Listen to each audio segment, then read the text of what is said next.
Hello Rebel and welcome back to my life. Today I want to talk about the fear of failure, inspired by Tessa Violet's video on the same subject. You can find a link to her probably much better video in the description below. So growing up I was never really afraid of failure. Everything just sort of seemed to work out for me, which I thought was because I was kind of awesome, but later realized was more due to a whole lot of social privileges I enjoy. When I got a little older and the world didn't cater to me quite so much, I still wasn't afraid of failure because I felt like if I ever did fail, I could always just start over again. The idea of making a completely fresh new start never really worried me very much, even after I got married and had kids, and again, we can see some social privilege playing into that. Like, I've always had really good support structures in my life, and it's been very easy to find a job the couple of times that I have done so if I tried to do something and it didn't quite work out, that just didn't seem very dangerous. I admit this made me feel pretty good, but I feel like it also hampered the stuff that I did try to do. Like, it was okay if I didn't publish my YouTube videos on a consistent schedule, because if YouTube didn't work out, I always had my writing to fall back on. And it was okay if I didn't write every day and produce my books on a reasonable schedule, because if writing didn't work out, I could always just go get a job. I'd done it before. It's really great that I've never felt like failure would be some huge loss and like the end of my life, and I'm very lucky to have grown up in an environment where that was the case. But the lack of that fear also made me,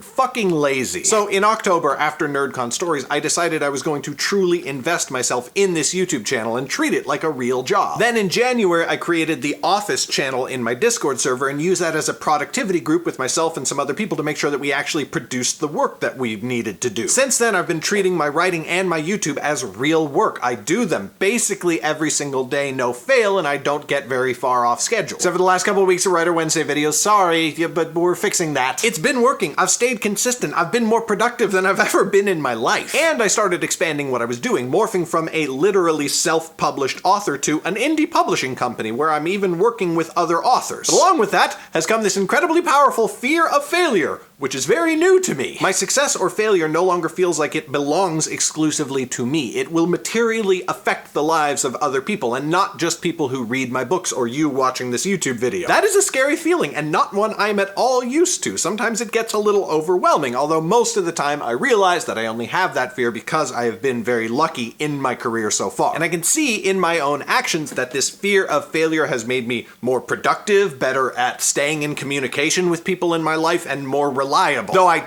still have some way to go on all of those things. Sorry. I really don't want to fail at the things I'm trying to build and do. I want them to succeed. I want to do well for myself and my family, of course, but I also want to help other people succeed and achieve what it is they're trying to do with their lives. And it's the fear of that sort of failure that keeps me working harder than anything else. But at the same time, I do realize that I can't take responsibility for everyone in the world, at least not at this point in my life, certainly. And when the fear of failure does get to be too much, I try to dial it back a little bit and remember what I grew up believing, that even if everything does fall apart, which I hope it won't, that is just another opportunity to start all over. That's what I've got for you today, Rebel. Check out yesterday's VEDA video right up there, or check out my Patreon right down there to get my secret weekend videos. Thank you so much for watching, and I will see you tomorrow. Bye!